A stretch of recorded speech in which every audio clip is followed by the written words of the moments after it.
नमस्कार. ज्ञानप्रबोधिनी स्पर्धा परीक्षा केंद्राची 30 दशक पूर्ती चालू आहे.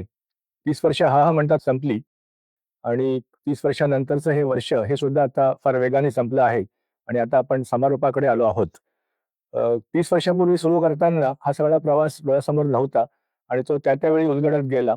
पण सुरुवात मला आठवतीये की ज्ञानप्रबोधिनीचं स्पर्धा परीक्षा केंद्र म्हणजे कैलासवासी आप्पांनी जे म्हटलं होतं की भारताच्या अतिशय गुंतागुंतीच्या प्रश्नांसाठी आपल्याला ज्ञानप्रबोधिनीमध्ये कार्यकर्ते घडवायचे आहेत आणि हे कार्यकर्ते प्रभावी होण्यासाठी त्यांचं नेतृत्व गुण विकसन झालेलं असलं पाहिजे आणि त्यासाठीच एक शाळेपासूनची शिक्षण प्रणाली अशी प्रबोधिनी तयार झाली. आपण क्षेत्र पण सांगितली होती. नुसतंच कृषीमध्ये किंवा ग्रामविकसनामध्ये, उद्योगांमध्ये, शिक्षण, संशोधन यात नाही, तर आपले कार्यकर्ते हे संरक्षण आणि प्रशासनामध्ये सुद्धा गेले पाहिजेत, असं म्हटलं होतं. आणि अनेक प्रबोधिनीचे विद्यार्थी हे एनडीएमध्ये जाऊन संरक्षण क्षेत्रात गेले. भारताचे लष्कर प्रमुख हा प्रबोधिनीचा विद्यार्थी होता, हे सुद्धा आम्ही अभिमानाने सांगतो. प्रशासनात जायला थोडा वेळ लागला. 1995 साल उजाडायला लागलं आणि तेव्हा तात्कालिक 2 कारणं मला आठवतात.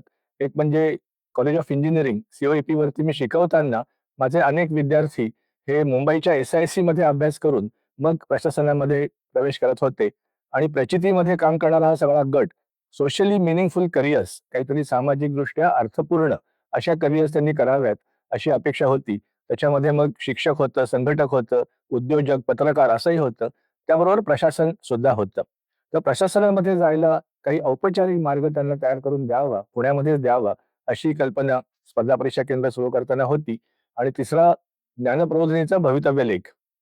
1992 साली 20 वर्षांचा भवितव्य लेख लिहिला होता आणि प्रबोधिनीचे जिल्हा पातळीवर नेतृत्व करणारे असे कार्यकर्ते तयार व्हावेत, यासाठी असं लक्षात आलं की प्रशासनाशिवाय अजून सोपा मार्ग कुठला असेल. आणि या सगळ्या पार्श्वभूमीवरती 1995 साली अगदी छोटी सुरुवात झाली. मला अतिशय आनंदाने नाव घ्यायला आवडेल की प्राध्यापक शशी गोडबोले यांचं संडे सर्कल ही आमची सुरुवात होती आणि UPSC करू इच्छिणारे काही जण दर रविवारी येऊन त्यांच्याबरोबर न्यूज अनालिसिस, सध्या घडनांचं विश्लेषण करायचे. गोडबोले सरांचा अतिशय शिस्तबद्ध असा वावर, त्यांची स्वतःची कमिटमेंट आणि ज्या पद्धतीने शास्त्रशुद्ध पद्धतीने त्यांनी मुलांना विश्लेषण शिकवलं, तिथंच आमच्या स्पर्धा परीक्षा केंद्राची पायाभरणी झाली. तिथं नुसतं तुम्हाला माहिती मिळणार नाही, नुसतं ज्ञानग्रहण नाही, तर तुम्हाला काही कौशल्य, त्याच्याबरोबर काही क्षमता यांची सुद्धा ओळख नक्की होईल. 1996 साली आपण काही प्राध्यापक बाहेर शिकवणारे यांच्या मदतीने MPSCचे वर्ग सुरू केले आणि 97 सालापासून आपला निकाल यायला सुरुवात झाली. मुलं स्पर्धा परीक्षांमध्ये यशस्वी होऊन जिल्हा पातळी, राज्य पातळी याच्यावरती अधिकारी म्हणून निवडले जायला लागले. 1998 साली पहिल्या 5 वर्षातल्या या टप्प्यातच UPSC मध्ये महाराष्ट्रामध्ये सर्वप्रथम आणि MPSC मध्ये सर्वप्रथम असे दोन्ही विद्यार्थी हे आपल्या केंद्राचे होते आणि त्यामुळे पहिल्या 5 वर्षात एक खूप चांगली पायाभरणी झाली असं मला वाटतं. हा आमचा 5 वर्षांचा पहिला टप्पा होता. पुढची 10 वर्ष 2001 ते 2010 ही मला असं वाटतं की एक खूप वाढीची, नवीन नवीन प्रयोग करण्याची, त्या प्रयोगांमध्ये काहीतरी चांगल्या पद्धतीने शास्त्रशुद्ध असं निर्माण करण्याची अशी सगळी होती. आणि त्याचा पहिला भाग 2001 साली प्रेरणा तुकडी, 3 महिन्याची UPSCची मुलाखत प्रशिक्षणाची तुकडी अशी आपण सुरू केली. मुलाखत म्हणजे व्यक्तिमत्व चाचणी. मग अर्थातच खूप स्कोप होता ज्ञानप्रबोधिनीमध्ये. व्यक्तिमत्वासाठी, कार्यकर्तेपणासाठी, नेतृत्वासाठी जे जे पुढचे क्षमतेशिवाय वृत्ती घडण, प्रेरणा जागरण असे प्रयत्न होते, त्याचे अनेक उपक्रम हे आम्ही प्रेरणा तुकडीच्या निमित्ताने मुलाखतीच्या प्रशिक्षणामध्ये आणलेले होते.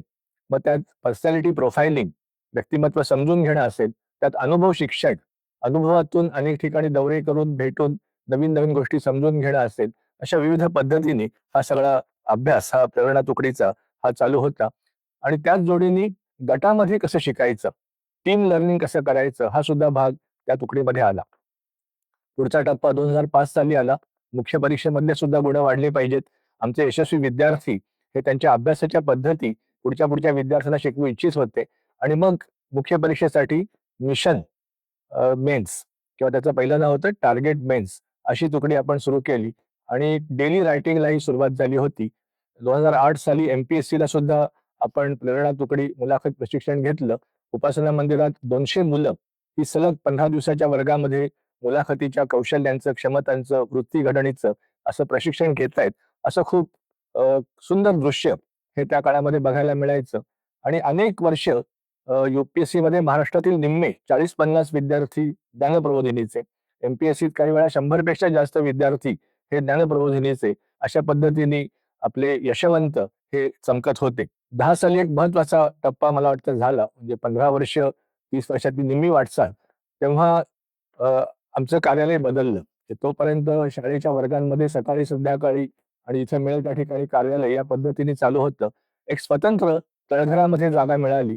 स्वतंत्र वर्ग, स्वतंत्र अभ्यासिका, स्वतंत्र कार्यालय, असं एक चांगलं इन्फ्रास्ट्रक्चर हे पहिल्या 15 वर्षांनंतर उपलब्ध झालं आणि मग पुढच्या 15 वर्षांची वाटचाल अजून जोमाने सुरू झाली.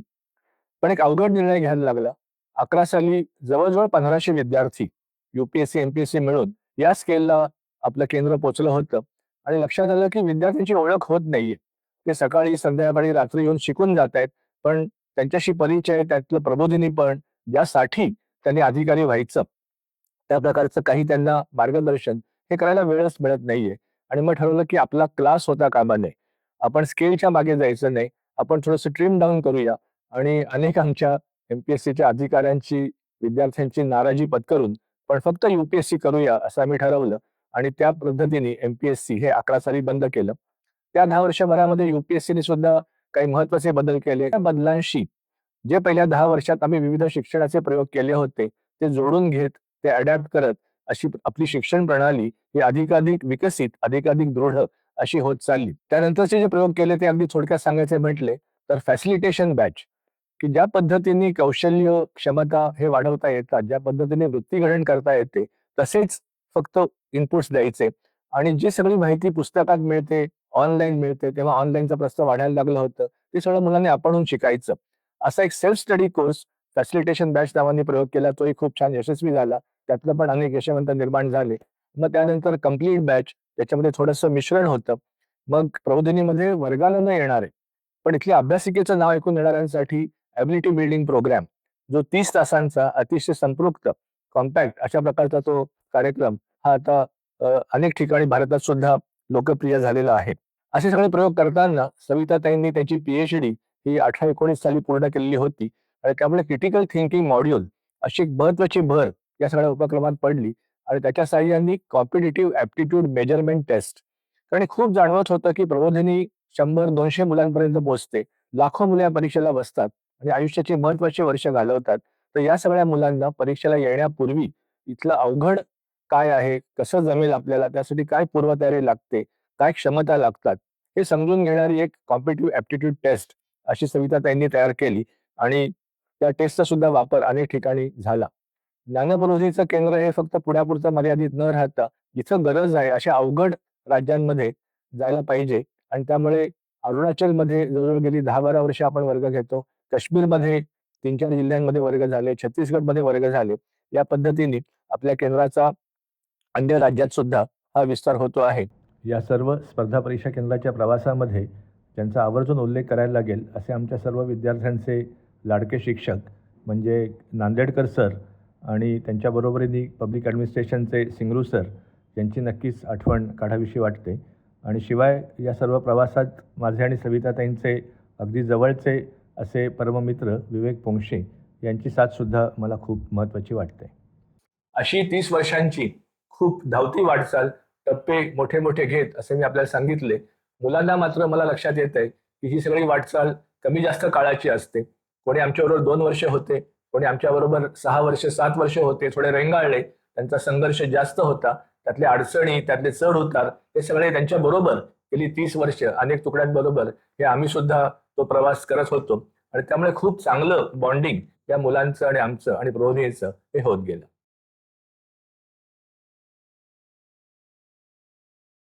स्पर्धा परीक्षा केंद्रामध्ये एक खूप महत्वाचं वैशिष्ट्य मला आपल्याला सांगायचंय ते म्हणजे मी आणि विवेक सर दोघंही स्पर्धा परीक्षा दिलेले नाही आहोत आणि त्यामुळे पहिल्यापासून UPSC किंवा MPSC ही परीक्षा आम्हाला माहिती नव्हती. खरं म्हणजे आम्ही पण शिकत होतो, पण एक महत्वाचा भाग म्हणजे आम्ही दोघंही शिक्षक होतो आणि त्यामुळे आम्ही एक वेगळ्या प्रकारची शिक्षण प्रणाली विकसित करण्याचा प्रयत्न केला.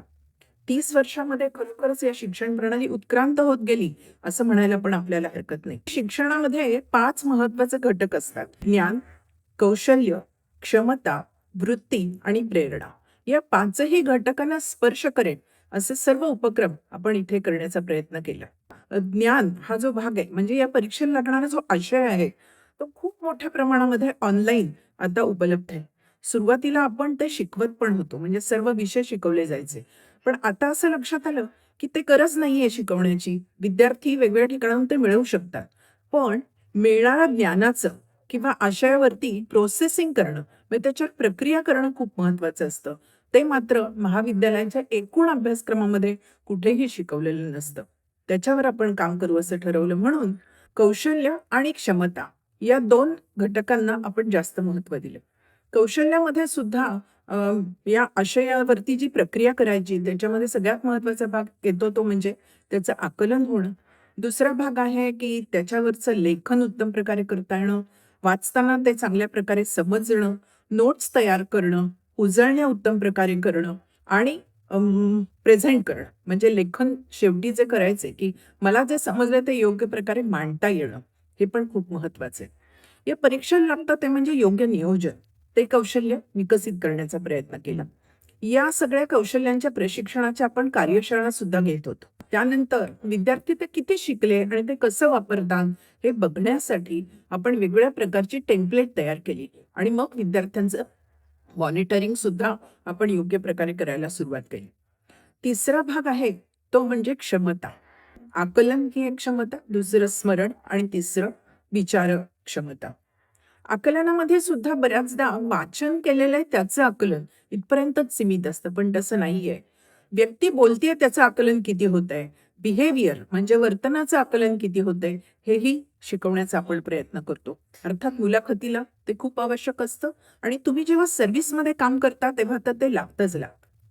दुसरा जो आहे तो म्हणजे स्मरण. त्याच्या अनेक पद्धती आपण विद्यार्थ्यांना शिकवल्या आणि तिसरा जो मला अत्यंत महत्वाचा वाटतो UPSC साठी नव्हे तर आयुष्यामध्ये सर्वत्र तो म्हणजे विचार क्षमता. AI या काळामध्ये आपल्या लक्षात येतं की विचार क्षमता हरवून बसतील की काय अशी भीती वाटायला लागलेली आहे आणि म्हणून त्याच्यासाठीचा क्रिटिकल थिंकिंगचा 20 क्लॉक अवर्सचा असा विशेष प्रोग्राम आपण विद्यार्थ्यांसाठी राबवतो. क्रिटिकल थिंकिंग हे आता 21st सेंचुरी स्किलमध्ये सर्वात प्रथम क्रमांकावर आहे आणि त्याचा उपयोग सर्वत्र होतो असं आपल्याला लक्षात आलेलं आहे. त्याच्यामध्ये बौद्धिक क्षमतांचं विकसन तर आहेच, पण 2 महत्वाच्या गोष्टी ते म्हणजे सेल्फ रेग्युलेशन आणि मेटाकॉग्निशन. सेल्फ रेग्युलेशन म्हणजे स्वनियमन. नंतरचा मुद्दा म्हणजे मेटाकॉग्निशन म्हणजे स्वतःच्या भावना आणि विचार याच्यावर विचार करता येणं. विद्यार्थ्यांना आपण वेगवेगळ्या प्रकारे ते करायला शिकवतो. समजा ते एखाद्या सहलीला जाऊन आले तर त्यांच्यावर एक 2 तासाचं डीब्रीफिंग असतं. तुम्ही त्यावेळेला काय विचार केला, तुमच्या मनात काय भावना होत्या, असं सगळं ते स्वतःकडे बघायला शिकतात.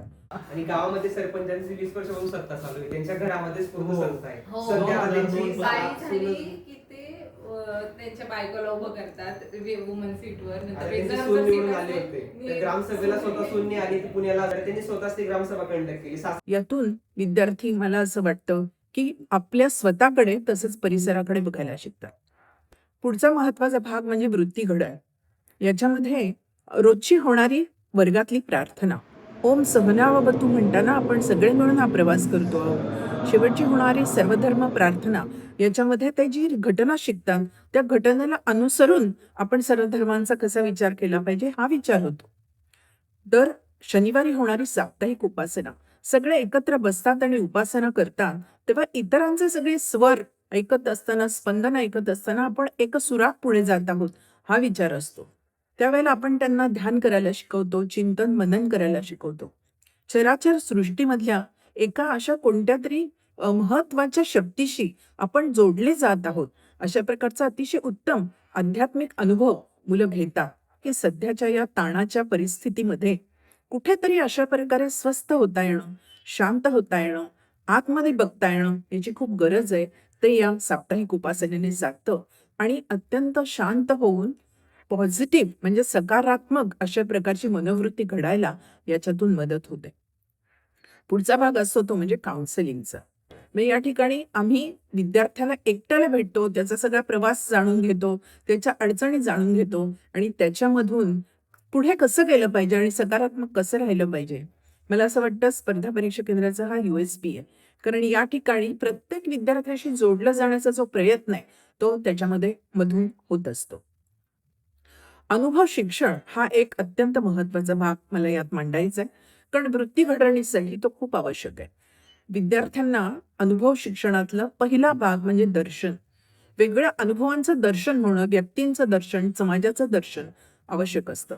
यासाठी विद्यार्थी जेव्हा वेल्हा किंवा अन्य ठिकाणी ग्रामीण भागात जाऊन राहतात, प्रत्यक्ष त्या लोकांच्या घरी राहतात, त्यांचे प्रश्न पाहतात, तेव्हा एक प्रकारची संवेदनशीलता निर्माण होते. रायगड सिद्धी, हिवरे बाजार, विज्ञानाश्रम या ठिकाणी जाऊन जेव्हा विद्यार्थी विकास प्रकल्प बघतात, तेव्हा तिथल्या अडचणी आणि त्याच्यावरची उत्तरं ही त्यांना माहिती होतात. वेगळ्या प्रकारे NGOचं महत्त्व कळतं आणि प्रशासकीय यंत्रणा आणि NGO कसं चांगलं काम करू शकतील हाही विचार मनामध्ये येतो. स्नेहाला सारखी नगरची संस्था पाहतात तेव्हा ते विद्यार्थी हलून जातात. मला असं वाटतं हे दर्शन आहे. कुठेतरी त्यांना ती जाणीव होते, पण या जाणीवेचं कृतीमध्ये रूपांतर होणं हे पण खूप महत्वाचं असतं. विद्यार्थी वेगवेगळ्या ठिकाणी अभ्यास दौऱ्यांना जातात. त्या ठिकाणी तिथली प्रशासकीय यंत्रणा आणि लोकशाहीच्या सगळ्या स्तंभांचा ते अभ्यास करतात. तिथले प्रश्न जाणून घेतात आणि यंत्रणा माहिती होण्याबरोबरच समाज पण माहिती होतो. विद्यार्थी वेगवेगळ्या समाज गटाला जेव्हा अध्यापन करतात, तेव्हा तिथला समाज बघतात, त्यांचे प्रश्न बघतात. याच्यावरती आपण काय करू शकतो? अशा प्रकारचे विचार जेव्हा ते करतात, तेव्हा ते त्यांचं फक्त शिक्षण राहत नाही, ते त्यांचं करिअर राहत नाही, तर जीवनाचं एक ध्येय त्यांना सापडतं, ज्याला आपण लाईफ गोल म्हणतो असं मला वाटतं. त्यातून त्यांची जी वृत्ती घडली आहे, त्यांच्या पुढचा टप्पा येतो तो म्हणजे प्रेरणा जागरण होतं आणि समाजासाठी आपण काहीतरी केलं पाहिजे अशी एक प्रेरणा जागृत व्हायला मदत होते. शहरामधल्या ज्या झोपडपट्ट्या आहेत तिथल्या विद्यार्थ्यांना, त्याचबरोबर वेल्हा किंवा पानशेत जवळच्या ग्रामीण भागातल्या विद्यार्थ्यांना शिकवायला आपले विद्यार्थी त्यांच्या शाळेमध्ये जातात आणि आपण जे शिकलो आहोत ते त्यांच्यापर्यंत पोहोचवण्याचा प्रयत्न करतात. काय होतं यातून? ते तर शिकवतातच, पण तो समाज बघून, त्यांचे प्रश्न बघून विद्यार्थी जास्त शिकतात असं मला वाटतं. आणि त्यामुळे अशा पद्धतीच्या अध्यापनाचं फक्त पुण्यापुरतं मर्यादित न राहता आपले विद्यार्थी अरुणाचल प्रदेश, छत्तीसगड, जम्मू काश्मीर, लडाख या ठिकाणी सुद्धा प्रत्यक्ष जाऊन शिकवतात. अशा पद्धतीने शिक्षणातले हे सगळे 5 घटक ज्यांना स्पर्श करणारे उपक्रम आपण करतो, ते करत असताना वृत्ती घडण होतेच आणि आपण म्हणतो तसं एकूणच देशस्थितीचा जो काही अभ्यास आहे तो व्हायला मदत होते. वर्षारंभ आणि वर्षांत या समारंभामध्ये आपण यशस्वी विद्यार्थ्यांचं कौतुक करायचो. त्यावेळेला ज्येष्ठ अधिकारी येत असत आणि ते त्यांचे अनुभव कथन करायचे. यातून काय होतं तर त्यांच्या गुड प्रॅक्टिसेस बद्दल विद्यार्थ्यांना समजतं, पण त्याच वेळेला दटून राहून काम करणं ही जी प्रेरणा असते ती पण वाढायला मदत होते. त्याचबरोबर सिस्टीम समजायला मदत होते. अशा प्रकारे आपल्या अनेक अधिकारी विद्यार्थी जेव्हा पुण्यामध्ये येतात तेव्हा नक्की आपल्या विद्यार्थ्यांशी संवाद साधतात. Know yourself, know your system आणि नो युअर सोसायटी असं एक सूत्र आपण मनाशी ठरवून या सगळ्या उपक्रमांची योजना केली. या सर्व वृत्ती घडवण्याच्या उपक्रमामध्ये मला असं वाटतं की या सगळ्याला स्पर्श होतो आहे. आता आपण असं म्हणतो आहोत की ही जी सगळी शिक्षण प्रणाली विकसित झाली आहे ती फक्त स्पर्धा परीक्षा केंद्रापुरती मर्यादित नाही, तर कोणत्याही महाविद्यालयातल्या विद्यार्थ्याला या पद्धतीने जर शिक्षण घेतलं तर व्यक्तिमत्वाचा विकास व्हायला आणि देशप्रश्नांशी जोडलं जायला खूपच चांगल्या प्रकारे उपयोग होईल. आणि म्हणून आपण आता याच्यावरचं एक संशोधनात्मक लेखन करून आणि चांगल्या प्रकारच्या कार्यपुस्तिका तयार करू आणि त्या लोकांसाठी उपलब्ध करू असा 30 वर्षानंतरचा स्पर्धा परीक्षा केंद्राचा पुढचा संकल्प असेल असं मला वाटतं.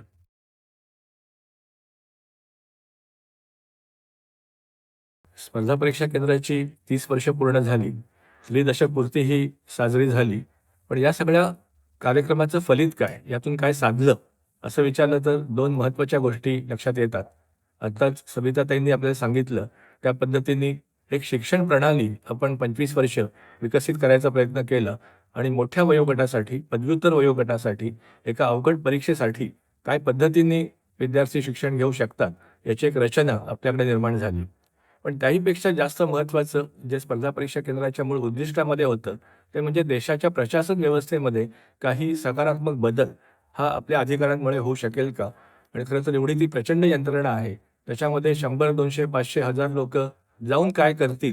पण काहीतरी क्रिटिकल मास तिथं बदल घडवून आणणे, एक चांगलं प्रभावी अशा प्रकारचं प्रशासन भारतात निर्माण होईल यासाठी प्रयत्न होता.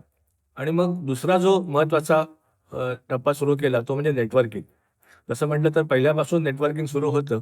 कैलासवासी आप्पांचं सांगणं होतं की once a student of Jnanaprabodhini is always a member of Jnanaprabodhini. पण स्पर्धा परीक्षा केंद्राचे सगळेच विद्यार्थी हे आमचे सदस्य होते, ते प्रबोधक होते. मग ते अधिकारी झाले किंवा नाही झाले तरी सुद्धा ते प्रबोधिनीचेच होते. या दृष्टीने सगळ्यांना एकत्र करायला सुरुवात केली आणि मग छोटे मोठे प्रवास आम्ही करायचो. विद्यार्थ्यांच्या लग्न समारंभाला जायचो. अनेक विद्यार्थी पुण्यात आले की आवर्जून प्रबोधिनीमध्ये येऊन नवीन विद्यार्थ्यांना भेटून मार्गदर्शन करून जायचे. शिकवायला सुद्धा ते सगळे उपलब्ध होतेच. तर या विद्यार्थ्यांबरोबरचा आमचा रॅपो, आमचा संपर्क हा सतत ठेवला होता.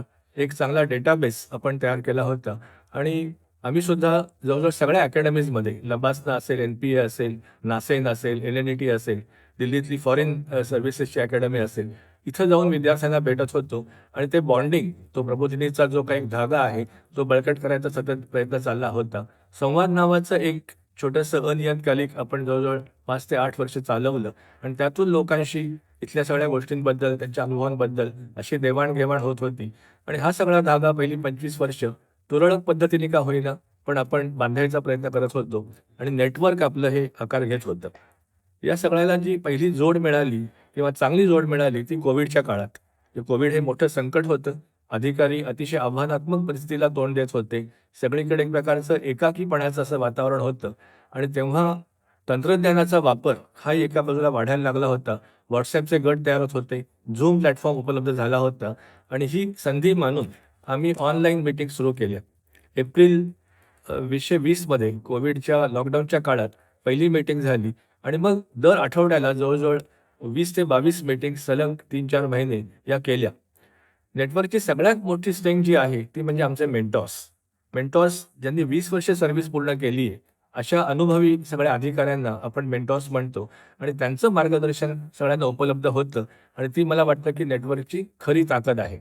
तर मेंटॉर्सनी त्यांचे अनुभव सांगायला सुरुवात केली. त्यांनी त्यांची आव्हानं, पुढे कसे बदल घडतील, काय पद्धतीने सगळे काम करायचे याबद्दलचं त्यांचं शेअरिंग हे फार महत्त्वाचं होतं. अशी अनेक स्पेशल सेशन्स आम्ही केली. फक्त अधिकारीच नाही तर अन्य विद्यार्थी पण आमचेच आहेत. त्यामुळे ग्लोबल थिंकर्स या नावाने गट केला होता आणि इतर विद्यार्थी सुद्धा भारताच्या समोरील प्रश्नांच्या अनेक क्षेत्रांमध्ये भारतभर काम करत होते. खूप चांगलं काम करत होते, प्रभावी काम करत होते. त्यामुळे त्यांना आम्ही एकत्र केलं आणि मग त्यांचा सुद्धा एक गट करून त्यांचे कार्यक्रम शेअरिंग असं सुद्धा सुरू झालेलं होतं. चौथा गट सविताताईंनी सुरू केला तो अधिकाऱ्यांच्या पत्नींचा स्पाऊस ग्रुप आम्ही म्हणतो. So UPSC officers, MPSC officers, global thinkers म्हणजे ॲल्युमनी आणि स्पाउसेस असे मिळून जवळजवळ 1600 जण हे या 4 नेटवर्कमध्ये आहेत आणि त्यांच्याबरोबर आपण विविध कार्यक्रम करतो. त्यांचं बॉन्डिंग वाढवणं, त्यांनी परस्परांना मदत करणं अशा पद्धतीने पुढे जायचं आहे. नेटवर्कमधील 5 वर्षांच्या काळात आम्ही जाणीवपूर्वक दौरे वाढवले आणि महाराष्ट्राच्या पलीकडे सुद्धा देशाच्या अनेक राज्यांमध्ये असे हे सगळे दौरे केले. त्या भागात अतिशय उत्तम स्वागत आम्हाला अनुभवायला मिळालं. कित्येक वेळेला आम्ही विद्यार्थ्यांच्या घरीच सुद्धा राहिलेलो आहोत आणि त्यांच्या घरी भेटी तर होतातच, कार्यालयामध्ये भेटी होतात. तिथं त्यांना गणवेशात आणि त्या सगळ्या कार्यालयाच्या वातावरणात बघणं हे अतिशय अभिमानाचं आणि आनंदाचं असं आमच्यासाठी असतं. आणि घरी गेल्यावर त्यांची छोटी चिल्ली पिल्लं, मुलं मुली हे आमच्याबरोबर खेळतात किंवा त्यांचे आई वडील, त्यांचं कृतकृत्यता, त्यांना वाटणारा सारखा अभिमान हा सुद्धा आमच्याशी शेअर होतो आणि हे सुद्धा आम्हाला अतिशय आनंदाचं असं एक पूर्ण परिवाराशीच होणारं प्रबोधिनीचं बॉन्डिंग हे या नेटवर्कचं फार महत्त्वाचं वैशिष्ट्य वाटतं. आपल्या नेटवर्कची अतिशय महत्त्वाची अशा प्रकारचं एक वैशिष्ट्य म्हणजे अक्रॉस हायरार्की आणि अक्रॉस सर्व्हिसेस असं हे नेटवर्क आहे. त्यामुळे विविध प्रकारच्या ऑल इंडिया सेंट्रल सर्व्हिसेसमधले हे परस्परांचे प्रबोधिनीच्या धाग्याने बांधलेले मित्र एकमेकाला विविध प्रसंगी मदत करत असतात, आपापल्या भागात मदत करत असतात आणि हायरार्कीमध्ये सुद्धा जे 20-25 वर्ष काम केलेले अधिकारी आहेत ते अगदी काल प्रोबेशनवर आलेल्या किंवा ट्रेनिंगमध्ये असणाऱ्या एखाद्या अगदी ज्युनियर अधिकाऱ्याला सुद्धा अगदी सहजपणे उपलब्ध असतात आणि त्यांची सुद्धा एकमेकांशी सतत अनुभवांची आणि मार्गदर्शनाची अशी खूप छान देवाणघेवाण चालू असते.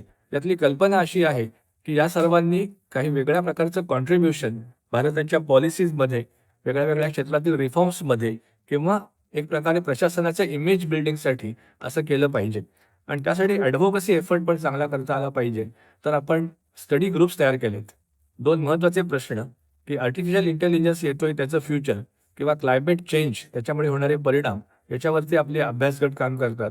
त्याच्या पुढची पायरी ॲक्शन ग्रुपची आहे. एक हेल्थ पॉलिसीवरचा ॲक्शन ग्रुप ज्यांनी डॉक्टर्स आणि अधिकारी लोकांनी मिळून प्रेझेंटेशन्स केली आणि त्याचा एक रिपोर्ट आपण तयार केला. एक कन्सल्टन्सी ग्रुप, की बिग 4ला पर्याय यायला पाहिजे तर तो अधिकारी आणि माजी विद्यार्थी यातून मिळून येऊ शकतो, असं आपण ॲक्शन ग्रुप केलेला आहे. आणि यातून काही टास्क फोर्सेस सुद्धा काम करतायत, की जे प्रत्यक्ष काहीतरी रिपोर्ट जनरेट करतील, ॲडव्होकसीला उपयोगी अशा प्रकारचं मटेरियल तयार करतील. तर या सगळ्या study groups, task forces, action groups यामधून पॉलिसीवर परिणाम करणारा काही इफेक्टिव्ह साधता येईल का, असा आपल्याला हा परिणाम करायचा आहे. त्यामुळे खूप व्हॉलॅटाईल इकोसिस्टीममध्ये आपण काम करतोय. देशापुढचे प्रश्न अधिक जटिल होत चालले, त्याला आंतरराष्ट्रीय अशा प्रकारचा एक आव्हान येत चाललेलं आहे.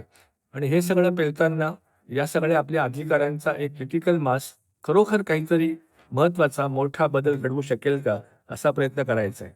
त्यामुळे 30 वर्ष संपताना त्रिदशक पूर्तीचा संकल्प असा असेल, की एक क्रिटिकल मास किमान महाराष्ट्रामध्ये दिसत जवळजवळ आपले 1000 अधिकारी आहेत, त्यांचं काही तयार करता येईल का, आणि महाराष्ट्रामधलं प्रशासन, इथले सगळे लोकांचे प्रश्न यासाठीचे काही उत्तम गुड प्रॅक्टिसेसचं मॉडेल असं आपल्याला निर्माण करता येईल का, आणि त्या दिशेने केंद्राची ही पुढील वाटचाल ही निश्चितच जोरात चालू असेल.